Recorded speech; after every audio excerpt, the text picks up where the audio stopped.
नमस्कार विद्यार्थी मित्रांनो, लक्ष सरकारी नोकरी या एज्युकेशनल चॅनलवर आपले पुन्हा एकदा स्वागत। मित्रांनो, आज आपण पोलीस भरती, आरोग्य भरती, रेल्वे भरती आणि कारागृह भरती तसेच इतर ज्या काही सर्व भरत्या असतात तर त्यासाठी लागणारे आवश्यक असे चालू घडामोडीचे प्रश्न या ठिकाणी आपण माहिती सगळं कव्हर करून घेणार आहोत। सर्व प्रश्न IMPS आहेत, एक्स्ट्रा माहिती देखील आपण या ठिकाणी कव्हर करणार आहोत जी येणाऱ्या पोलीस भरतीसाठी तसेच इतर ज्या काही परीक्षा असतात बघा तर त्यासाठी ती उपयुक्त असणार आहे। आजचा आपला भाग असणार आहे 381 वा। या भागामध्ये आपण 21 नोव्हेंबर 2025 या दिवसातील जेवढे काही महत्त्वाचे चालवणीचे प्रश्न बनतील बघा तर ते प्रश्न आपण या ठिकाणी कव्हर करणार आहोत। व्हिडिओला सुरुवात करण्याअगोदर चॅनलवर जर नवीन असाल तर चॅनलला अवश्य सबस्क्राइब करून घ्यायचं आहे। तसेच टेलिग्राम चॅनल देखील आपल्याला सबस्क्राइब करून घ्यायचं आहे।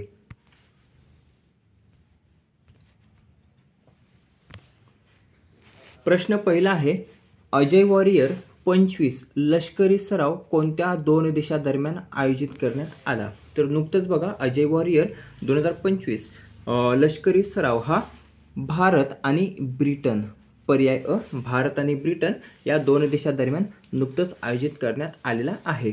IMP प्रश्न येणाऱ्या भरतीमध्ये विचारला जाऊ शकतो। ब्रिटन सोबत करण्यात आलेला आहे। ब्रिटनचे सध्याचे पंतप्रधान कोण आहेत? कियर स्टारमर आहेत बघा, जे काही दिवसांपूर्वी भारत दौऱ्यावर आले होते। हा प्रश्न गेल्या वर्षी पडला होता पोलीस भरतीमध्ये, लक्षात असू द्या। आवृत्ती कितवी होती? तर आवृत्ती आहे बघा 8वी। कितवी? आवृत्ती 8वी आहे। आयोजन कोणत्या ठिकाणी याचं करण्यात आलेलं आहे? तर बिकानेर राजस्थान। बिकानेर राजस्थान या ठिकाणी या 8व्या आवृत्तीचं आयोजन हे करण्यात आलेलं आहे। यामध्ये एकूण 240 सैनिक भाग घेणार आहेत। किती? 240 सैनिक। पहिली आवृत्ती ही 2011 साली आयोजित करण्यात आली होती किंवा 2011 साली। दर 2 वर्षांनी बघा याचं आयोजन हे करण्यात येतं। दर 2 वर्षांनी, हे देखील लक्षात ठेवायचं आहे। दर 2 वर्षांनी आयोजन। 2011 साली पहिली आवृत्ती, या वर्षीची आवृत्ती आहे 8वी। आयोजन आहे बिकानेर राजस्थान या ठिकाणी। कोणत्या दोन देशांदरम्यान आयोजित करण्यात येतो? अजय वॉरियर, तर भारत आणि ब्रिटन। मित्रांनो, काही महत्त्वाचे जे सराव आहेत बघा, युद्ध सराव, तर ते आपण टेलिग्रामवर अपलोड करणार आहोत। ते उद्या मी सर्व अपलोड करीन जे नुकतंच पार पडलेत बघा युद्ध सराव, तर ते सर्व प्रश्न आपण त्या ठिकाणी टेलिग्रामवर अपलोड करणार आहोत। दुसरा प्रश्न आहे, युनिसेफ इंडियाची सेलिब्रिटी ॲडव्होकेट म्हणून कोणाची नियुक्ती करण्यात आली आहे? तर युनिसेफ इंडियाची सेलिब्रिटी ॲडव्होकेट म्हणून बघा पर्याय ब, साऊथची सुपरस्टार जी काही अभिनेत्री आहे बघा कीर्ती सुरेश, तर कीर्ती सुरेश यांची बघा युनिसेफ इंडियाच्या सेलिब्रिटी ॲडव्होकेट म्हणून नुकतंच नियुक्ती ही करण्यात आलेली आहे। प्रश्न IMP आहे, येणाऱ्या भरतीमध्ये विचारला जाऊ शकतो। देशातील पहिली मेंटल हेल्थ ॲम्बॅसेडर म्हणून काही दिवसांपूर्वी दीपिका पादुकोण यांची नियुक्ती करण्यात आली होती। पहिली मेंटल हेल्थ ॲम्बॅसेडर। आणि आता प्रश्न काय आहे? तर युनिसेफ इंडियाची सेलिब्रिटी ॲडव्होकेट म्हणून कीर्ती सुरेश यांची नियुक्ती ही नुकतंच करण्यात आलेली आहे। युनिसेफ इंडियाने चाइल्ड राईट्स आणि वेल बिईंगसाठी बघा सेलिब्रिटी ॲडव्होकेट म्हणून नुकतंच कीर्ती सुरेश यांची नियुक्ती ही करण्यात आलेली आहे। आता युनिसेफ इंडिया, युनिसेफ IMP आहे बघा। युनिसेफवर एखादा प्रश्न हा दरवर्षी विचारला जातो, तर युनिसेफबद्दल थोडीशी माहिती पाहूया। युनिसेफची स्थापना झाली होती 1946 साली किंवा 1946 साली, जेव्हा बघा दुसरं महायुद्ध घडलं बघा, दुसरं महायुद्ध, तर त्यानंतर युनिसेफची स्थापना ही करण्यात आलेली आहे। सध्या मुख्यालय कोणत्या ठिकाणी युनिसेफचं? तर न्यूयॉर्क, अमेरिका या ठिकाणी युनिसेफचं मुख्यालय आहे। युनिसेफ बाबत आपण अगोदर भरपूर माहिती कव्हर केली आहे, या ठिकाणी पुन्हा ती रिपीट करणार नाही आहोत। तिसरा प्रश्न आहे, 2024 सालचा 37वा इंदिरा गांधी शांतता पुरस्कार हा कोणास प्रदान करण्यात आला? तर 2024 सालचा 37वा, कितवा? 37वा इंदिरा गांधी आणि निःशस्त्रीकरण शांतता पुरस्कार हा बघा नुकतंच पर्याय ड मिशेल बॅचेलेट यांना बघा प्रदान करण्यात आलेला आहे। आता ह्या जे काही मिशेल बॅचेलेट आहेत बघा, मिशेल बॅचेलेट, तर त्या कोण आहेत? तर त्या आहेत बघा चिली या देशाच्या पहिल्या महिला राष्ट्रपती। लक्षात असू द्या, प्रश्न विचारला जाऊ शकतो, चिली देशाच्या पहिल्या महिला राष्ट्रपती कोण आहेत? कारण ट्रेंडिंग टॉपिक आहे।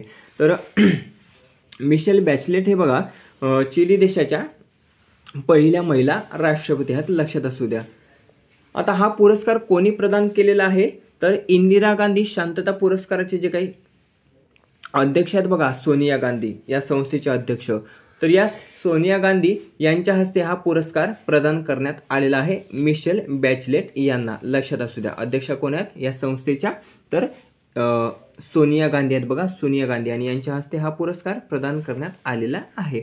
आता कोणास प्रदान केला जातो, तर लैंगिक समानता, मानवाधिकार, लोकशाही आणि विकासासाठी जे काही उल्लेखनीय कार्य करतात बघा, तर त्यांना हा पुरस्कार प्रदान केला जातो, हे लक्षात ठेवायचं आहे. बक्षीस रक्कम जर आपण पाहिली तर किती आहे, तर 25 लाख रुपये. किती? 25 लाख रुपये रोख एवढी बघा रक्कम ही प्रदान करण्यात येते बक्षीस स्वरूपामध्ये. हा जो काही पुरस्कार आहे तर तो दरवर्षी प्रदान केला जातो, दरवर्षी प्रदान केला जातो. स्थापना केव्हा झाली होती? 1986 साली, हे देखील लक्षात ठेवायचं आहे. 1986 साली इंदिरा गांधी शांतता पुरस्काराची स्थापना ही करण्यात आली होती. पहिला पुरस्कार हा जागतिक कृतीसाठी संसद सदस्यांना प्रदान करण्यात आला होता. लक्षात ठेवायचं आहे, IMP आहे.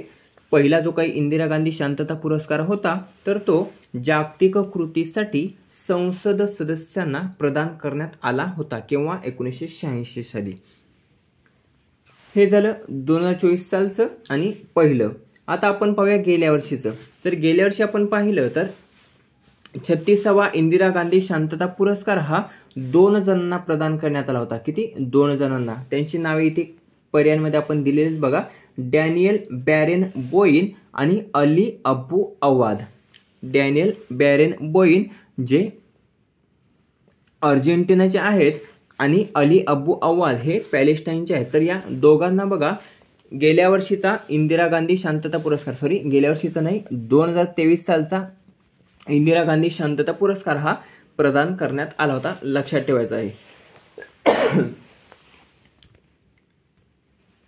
आता हे मिचेल बॅचलेट लक्षात ठेवायचे आहेत, चिली देशाचे आहेत.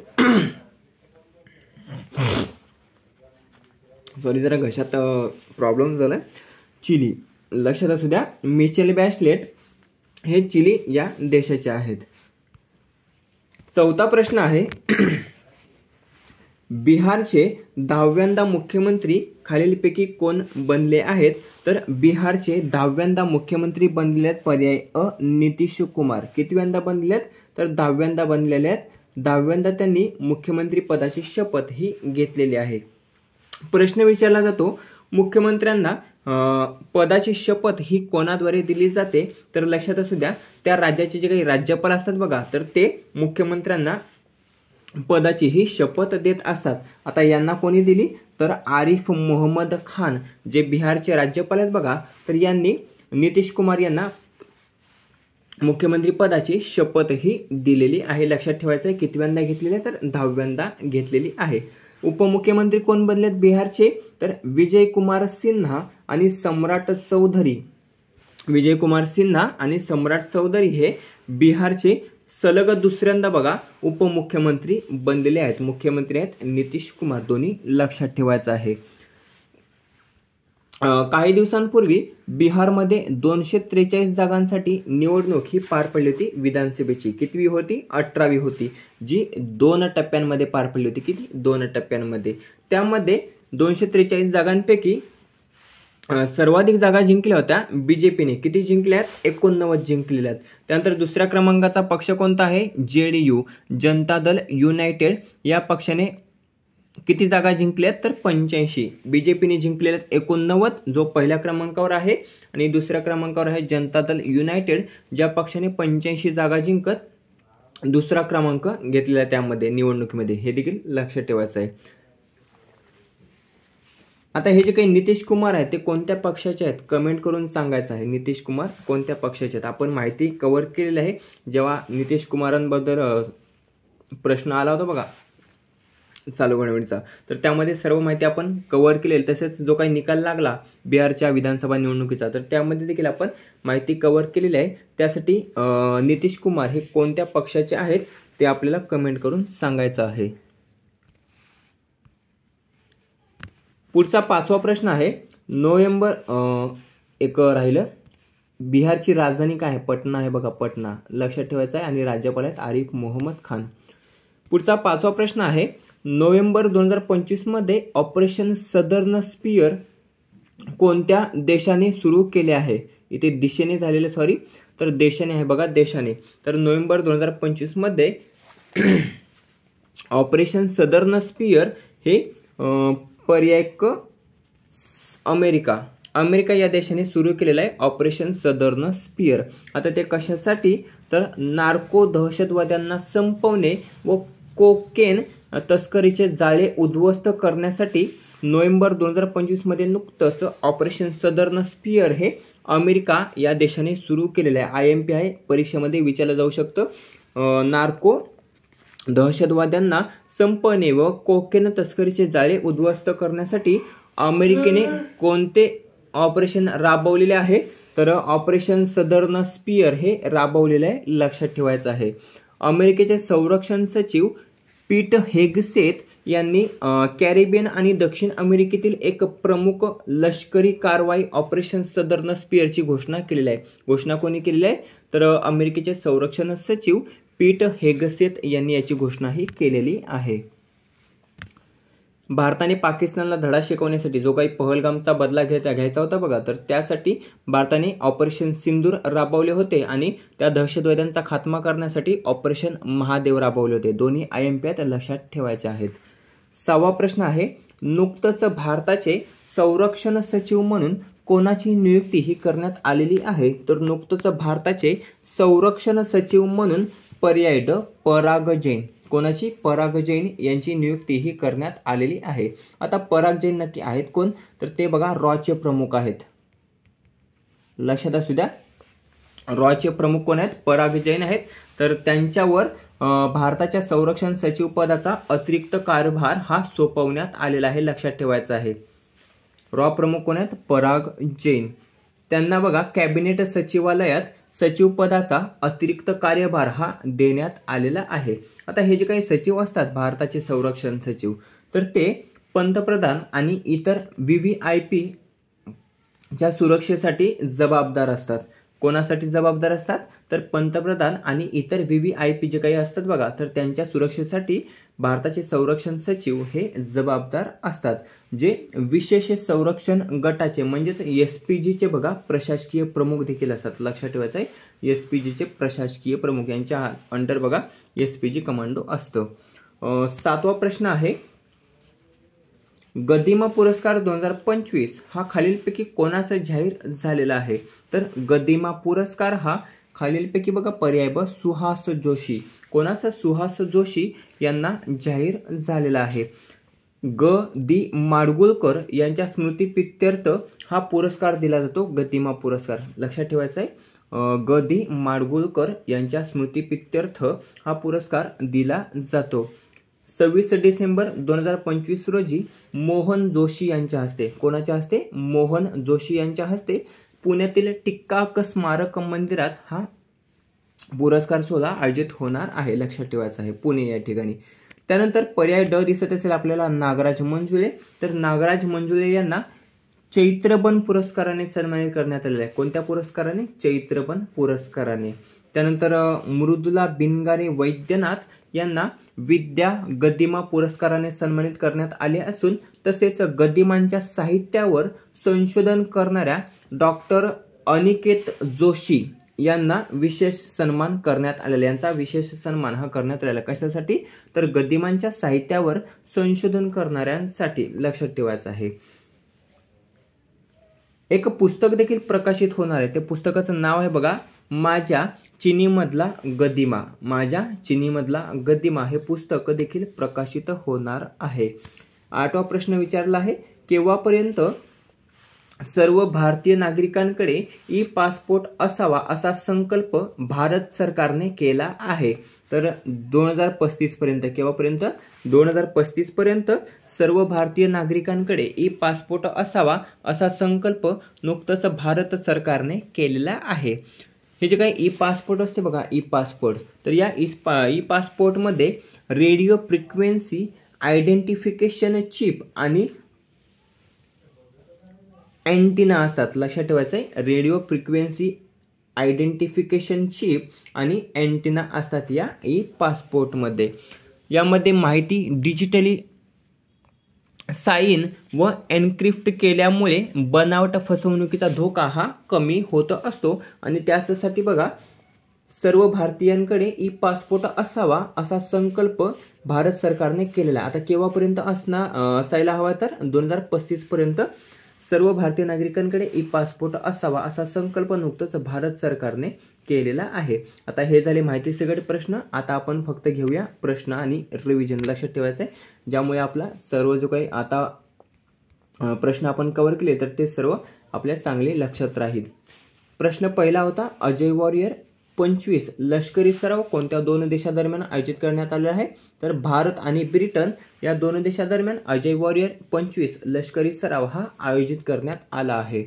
पुढचा आहे युनिसेफ इंडियाची सेलिब्रिटी ॲडव्होकेट म्हणून कोणाची नियुक्ती करण्यात आली आहे तर पर्याय ब कीर्ती सुरेश यांची युनिसेफ इंडियाची सेलिब्रिटी ॲडव्होकेट म्हणून नुकतंच नियुक्ती ही करण्यात आली आहे। तिसरा प्रश्न विचारला आहे 2024 सालचा 37वा इंदिरा गांधी शांतता निःशस्त्रीकरण पुरस्कार हा पर्याय ड चिलीच्या मिशेल बॅचलेट यांना प्रदान करण्यात आला आहे। कोणाला? मिशेल बॅचलेट ज्या चिलीच्या आहेत। पुढचा आहे प्रश्न बिहारचे 10व्यांदा मुख्यमंत्री खालीलपैकी कोण बनले आहेत तर पर्याय अ नितीश कुमार यांची बघा बिहारच्या 10व्यांदा मुख्यमंत्री पदाची शपथ त्यांनी घेतली असून शपथ दिलेले आरिफ मोहम्मद खान जे राज्यपाल आहेत। पाचवा प्रश्न आहे नोव्हेंबर 2025 मध्ये ऑपरेशन सदर्न स्पियर कोणत्या देशाने सुरू केले आहे तर पर्याय क अमेरिका या देशाने सुरू केलेला आहे नोव्हेंबर 2025 मध्ये ऑपरेशन सदर्न स्पियर। सहावा प्रश्न आहे भारताचे संरक्षण सचिव म्हणून नुकतंच कोणाची नियुक्ती करण्यात आली आहे तर पराग जैन यांची नियुक्ती करण्यात आली आहे भारताचे संरक्षण सचिव म्हणून।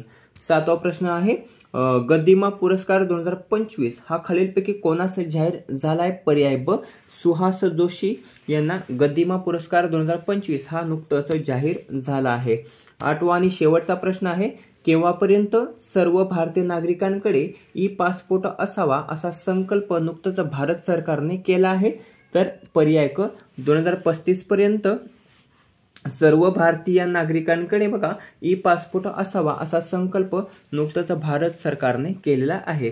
मित्रांनो अशा प्रकारे महत्त्वाचे 8 चालू घडणीचे प्रश्न आपण माहितीसोबत या ठिकाणी कव्हर केलेले आहेत जे येणाऱ्या भरतीसाठी अतिशय उपयुक्त असणार आहेत। जे आपण माहिती कव्हर करत असतो बघा तर ती पर्यायांमध्ये विचारली जाते, त्यासाठी आपल्याला ती वहीमध्ये नोट डाऊन देखील करायची आणि ती चांगली लक्षात ठेवायची आहे। व्हिडिओ कसा वाटला कमेंट करून नक्की सांगायचं आहे। व्हिडिओ आवडला असेल तर मित्रांसोबत जास्तीत जास्त शेअर करायचा आहे। याचा PDF हा टेलिग्रामवर अपलोड केला जाईल, त्या ठिकाणी तुम्ही तो पाहू शकता। त्यासाठी आपल्याला टेलिग्राम चॅनलला सबस्क्राईब करायचं आहे, लक्ष्य सरकारी नोकरी असं टेलिग्राम चॅनलचं नाव आहे। तसेच यूट्यूब चॅनल देखील आपल्याला सबस्क्राईब करून घ्यायचं आहे जर केलं नसेल तर। भेटूया पुढच्या भागामध्ये, धन्यवाद।